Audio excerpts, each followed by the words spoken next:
Hola a todos, con usted el instructor FIDE Gerardo Hernández en clase de ajedrez. Estamos viendo la revancha del siglo, el famoso match de la vuelta de Fischer al tablero de ajedrez, 20 años después de haber jugado el Campeonato del Mundo con Boris Spassky del año 1972, es decir, en 1992, en una zona de Yugoslavia, en un balneario de alto prestigio, volvió a enfrentarse con Spassky en un match al ganador de 10 partidas. Las tablas no contaban. Es decir, pudo conseguir lo que el año 1972 no le autorizó la FIDE. Bien, volvió Bobby Fischer en esta disputa en Yugoslavia, un match con Boris Spassky, gran maestro ruso. El jugador más genial de todos los tiempos, el norteamericano Robert Bobby Fischer, que no jugó tras la conquista del título mundial frente a Spassky el año 1972, que ha vuelto a competir y lo ha hecho con una especie de encuentro revancha que metió a todos los seguidores del juego ciencia en aquel memorable match en una especie de túnel del tiempo. Así lo quiso Bobby. Y hasta el árbitro, el gran maestro alemán Lothar Schmidt, el mismo que dirigió la lucha hace 20 años atrás, es decir, me estoy refiriendo a los 20 años, en 1972, dirigió este match, el año 1992.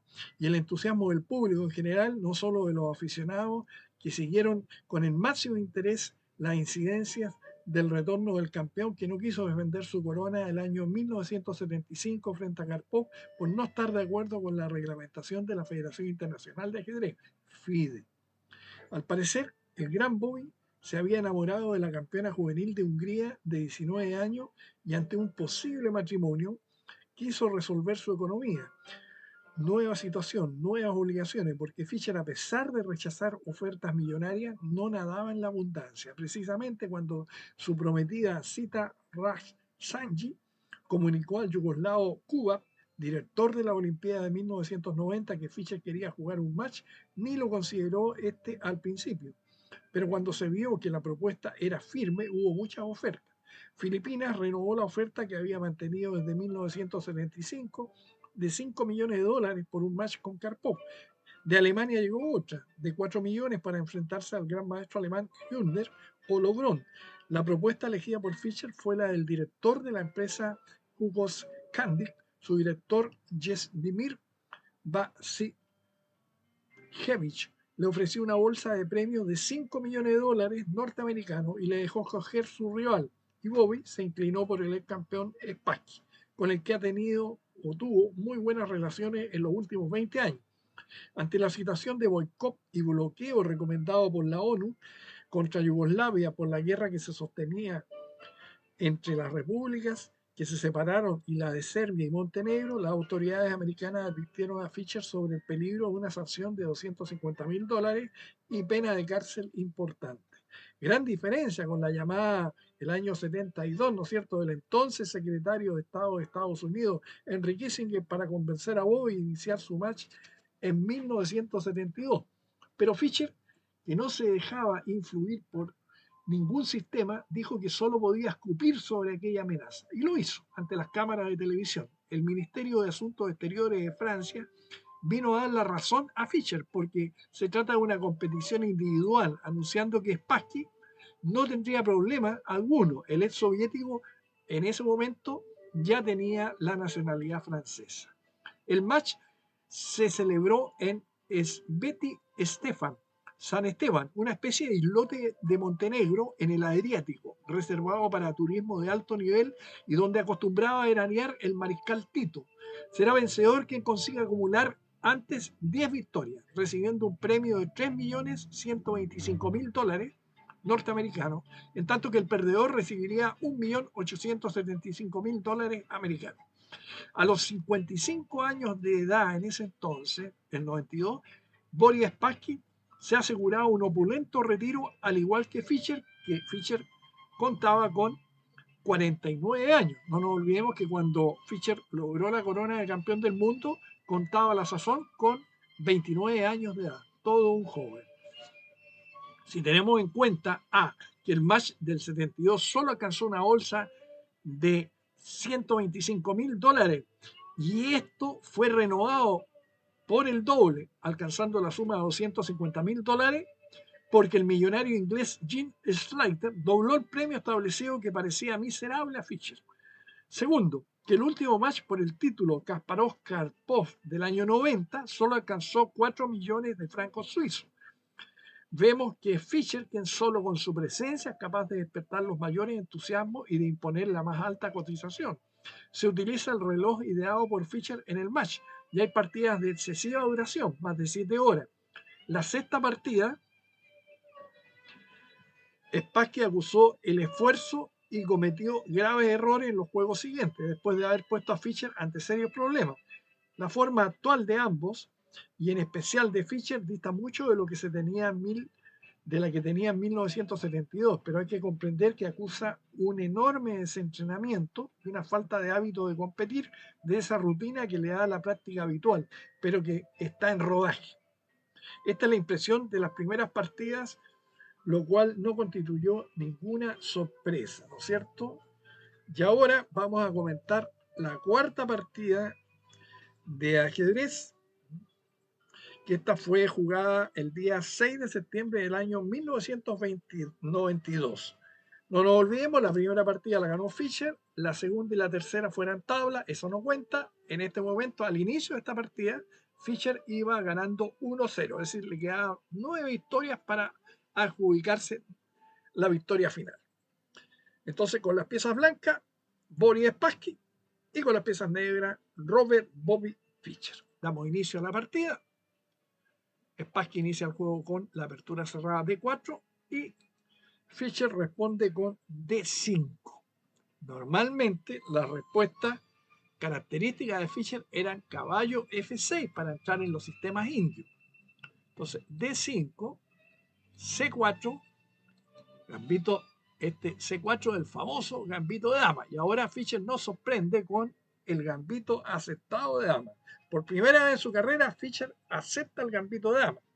De hecho, en pocas ocasiones ha jugado la jugada D5 al preferir caballo F6, ¿no es cierto?, para entrar en la India de rey o en la Indo Benoni, o también en la defensa Grunfeld.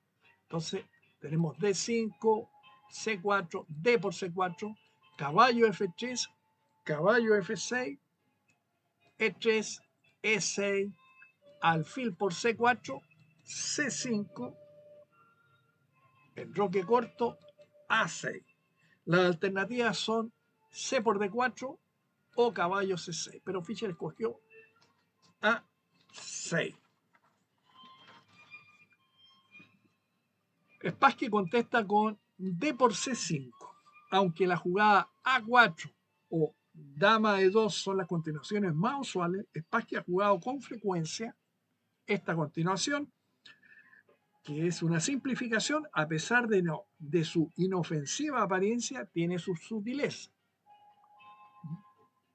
Entonces tenemos dama por D1, también son jugables alfil por C5 y dama C7, dama por D1, torre por D1. Para los estudiosos del juego ciencia, les quiero recordar que yo tengo comentado en mi canal de la historia mundial del ajedrez el match famoso entre Capablanca, siendo campeón del mundo, defendiendo la corona, el año 1927 en Buenos Aires, Argentina, frente al aspirante a la corona, el ruso francés, curiosamente, Alexander Alekhine. ¿Por qué menciono eso? Porque ese match duró 34 partidas. La primera fue una apertura abierta de 4, Capablanca, y Alekhine contestó con la defensa semiabierta francesa, E6. Y esa fue la primera victoria que tuvo Alekhine sobre el entonces campeón del mundo, Capablanca. Y el resto, las 33 partidas siguientes, fueron exclusivamente gambitos de dama, donde se jugaba tanto con las blancas como las negras, las mismas líneas. Algo parecido que jugaron Kasparov con Karpov, posteriormente en sus famosos matches del 85, 86, 90, etc. Pero en estas líneas del gambito de dama, Generalmente a veces los segundos conductores, es decir, los que juegan con las piezas negras, escogen líneas que son realmente de una tenacidad para sostener la posición digna de alabanza. No se arriesgan a jugar cosas más agudas. El único que era capaz de jugar con líneas bien agudas era el famoso Miguel Tal. Bueno, quise hacer ese comentario porque es interesante conocer la historia mundial del ajedrez para ubicarse bien con los esquemas que están jugando en este momento ambos rivales. Entonces, D por D1, torre por D1, había dama por D1, torre por D1, alfil por C5, juegan las negras, B3, la blanca. La continuación favorita de Spassky. Más practicadas eran la línea A3 para seguir con B4, seguido de alfil B2 y caballo B a D2. Entonces, B3, caballo B a D7, obviamente que Fischer estaba en conocimiento de toda esta forma de jugar de Spassky. Otra posibilidad era B5, alfil E2, alfil B7, alfil B2, caballo B a D7, caballo B a D2,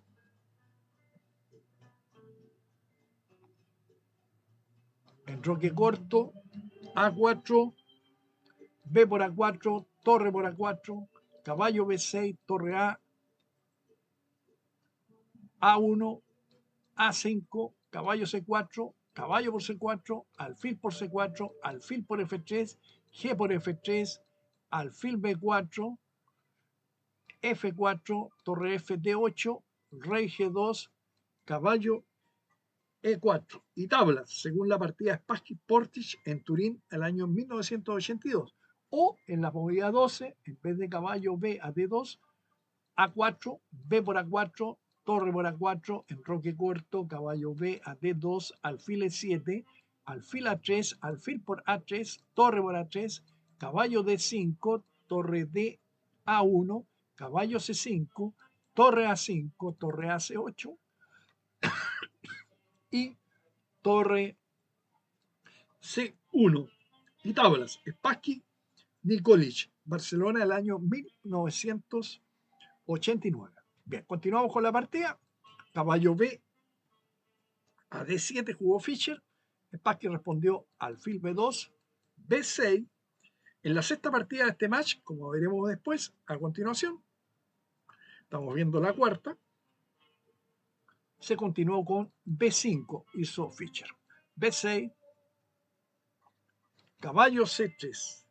Innovación teórica que parece una mejora sobre la línea caballo B a D2, ya que así se controlan las casillas E4 y D5. Alfil B7 en la partida Spassky Eibush Bundesliga el año 1986 se jugó así.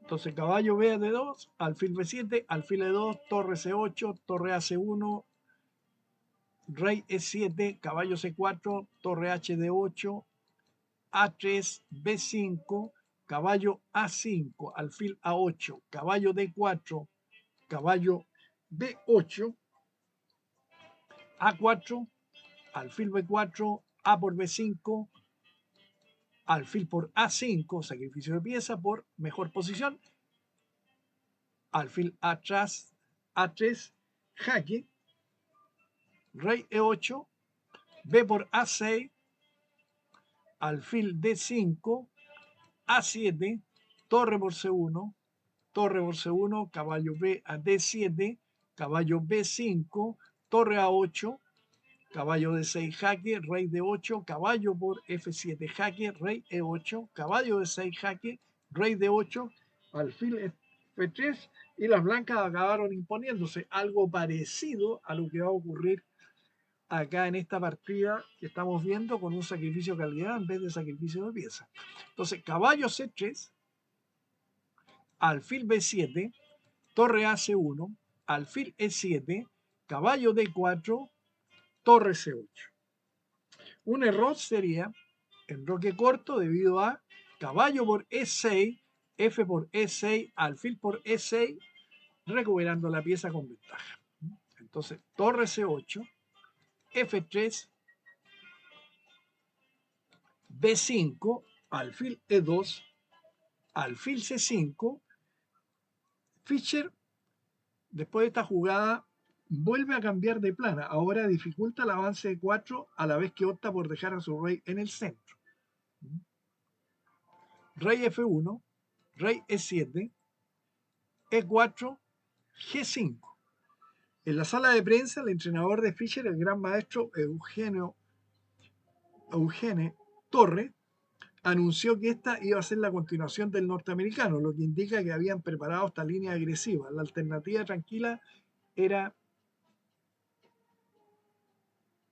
torre H de 8. Ustedes pueden ver que el regreso de Fischer, ya que mucha gente lo comentaba, Fischer yo creo que jamás se alejó del estudio del ajedrez. Sí se alejó de las competiciones y eso también indudablemente que perjudica, pero es como se comenta hoy en día de que qué pasaría si Pablo Morphy regresara a jugar ajedrez, ya que Fischer siempre consideró que Morphy era prácticamente uno de los mejores jugadores que él había visto en la historia mundial del ajedrez, la antología.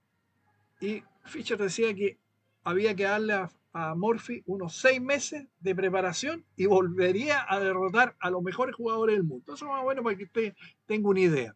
Porque hoy en día los grandes maestros actuales tienen la gran ayuda de las máquinas para poder jugar mejor. Pero en esa época se jugaba sin máquina. Por lo tanto, puedo decirlo con toda propiedad, era talento puro. ¿Ah? Jugaba mente contra mente. Hoy día es máquina contra mente. Bien, G5, caballo B1. Otra idea es la jugada A4, B4, caballo B1. Para seguir con caballo B a D2, seguido caballo C4, ocupando esa fuerte casilla. Caballo B1, G4, complemento lógico de la jugada anterior, pero también era interesante la siguiente línea, alfil D6. ¿Ah? Centralización. Bien, G4, alfil A3, y acá podemos decir el único error de Fischer y que le cuesta la partida. Fischer comete este error, B4. Fischer, con su proverbial ambicioso estilo, se desliza por un peligroso terreno. El gran maestro Grigorich, que comentaba este match, dijo sobre esta jugada que era necesario haber jugado alfil por A3 y con ligera ventaja de las negras, porque estaban las negras muy bien, ya que la posición se ve bastante interesante para el negro. Pero este puro error da vuelta a la tortilla. ¿Ah? B4, torre por C5.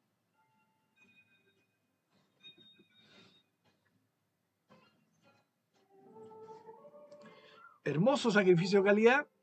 Caballo por C5, alfil por B4, una clavada molesta. Torre H D8, caballo A3. A cambio de la calidad, las blancas tienen un peón y una clara ventaja posicional con la presión que ejerce el alfil sobre la diagonal A3 F8. Con este caballo en la casilla C4 se dará gran impulso al juego blanco y el juego negro perdió justamente toda la gran actividad que estaba consiguiendo. Creo que Fischer en este momento debe haberse lamentado profundamente de la equivocación cometida. G por F3, G por F3, caballo F a D7, caballo C4, alfil A8, rey F2, torre G8, H4, torre C7. Ustedes verán cómo poco a poco el negro va quedando subsuelto y con muy restringida movilidad de sus piezas, que es el tema típico que tienen las negras en la apertura cerrada. Caballo C2, buena jugada, torre B8. Las negras tienen que permanecer a la expectativa con un juego muy restringido y de difícil maniobra. Alfil A3, fíjense cómo el gran espacio que cuentan las blancas con la diferencia de espacio que tienen las negras. Es decir, las negras en este momento no pueden acceder a la ventaja de tener la calidad. No sacan nada. H5, empiezan a quedar subsuan poco a poco. Torre G1, rey F6, rey E3, A5, torre G5, fuerte jugada, amenaza tanto el peón A como el peón H. A4, B4, caballo B7, B5, y este peón va a costar la partida. Peón pasado. Spassky maniobra con excelente técnica, ganando espacio paulatinamente. Caballo B a C5, caballo D4, E5. Un error nunca viene solo, sobre todo en las posiciones muy restringidas. Acelera el desenlace en una posición ya muy inferior para las negras. Si jugaban torre H8, venía alfil B2 con amenaza de ataque en descubierta sobre la gran diagonal negra A1 H8. Entonces, E5, caballo por E5, clásico sacrificio momentáneo de pieza, caballo por E5, torre F5 jaque y el rey tiene que retirarse de la defensa del caballo en E5.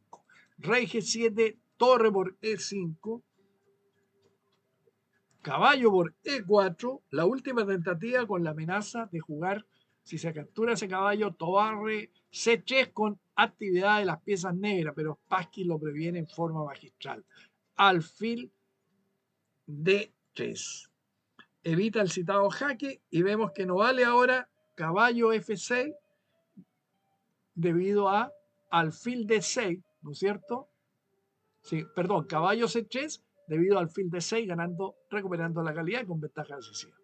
Entonces, torre C3, alfil B4, nótese cómo los alfiles dominan todas las casillas circundantes. Torre por D3, cansado, devuelve la calidad, pero ya no hay solución. Rey por D3, caballo F6, dependiendo del peón H, alfil D6 amenazando la torre en B8, torre C8, torre G5, jaque, obligado a irse, rey H7, alfil E5 atacándose caballo, caballo E8 defendiendo la casilla G8, G7, torre por H5, jaque, rey G6, torre G5, jaque, rey H7, y acá se nota el dominio del alfil sobre el caballo. Alfil F4, F6, torre F5, rey G6, B6, torre D8, poco a poco el negro va quedando sin movida, aceptable. Torre A5, perfecta jugada. Alfil por F3, el último error en una posición perdida. H5 y Bobby Fischer abandona la partida. La partida se había suspendido y se había reanudado al día siguiente, pero se jugó muy poco, de la movida 41 hasta la 50. Acá ustedes pueden ver por qué abandonan, porque si alfil por H5, simplemente B7 costando una pieza y nada menos que la torre, para impedir que ese peón corone. Y si rey F7, torre A7 jaque, rey G8 y el peón avanza protegido por la posición de la torre, donde en la casilla B8 está controlada por el alfil que está en F4. Hermosa, ¿no es cierto?, lección posicional de Spassky, donde era un virtuoso tanto jugando peón E como peón D. Al finalizar la partida, Fischer comentó: esto es el ajedrez. Como sabes, un día das una lección y el siguiente día tu oponente te la da a ti. Espero que les haya agradado esta cuarta partida de ajedrez, que siempre, insisto, ver partidas de Fischer o de Spassky es garantía de excelencia. Aunque hayan pasado muchos años, estos son los clásicos del ajedrez que usted debe estudiar para aprender a jugar bien ajedrez o tratar de comprenderlo de alguna manera, porque es muy difícil jugarlo bien. Y para eso, para jugarlo bien, usted tiene que tener un conocimiento previo. ¿Y eso cómo se hace? Con el estudio de las partidas de los mejores jugadores de todos los tiempos, lo cual usted puede acceder a través de mi canal en YouTube, por lo cual invito a aquellas personas que me están mirando por primera vez que se suscriban a mi canal y van a tener acceso a las mejores partidas de los mejores jugadores del mundo en la historia mundial del ajedrez. Muchas gracias, hasta luego.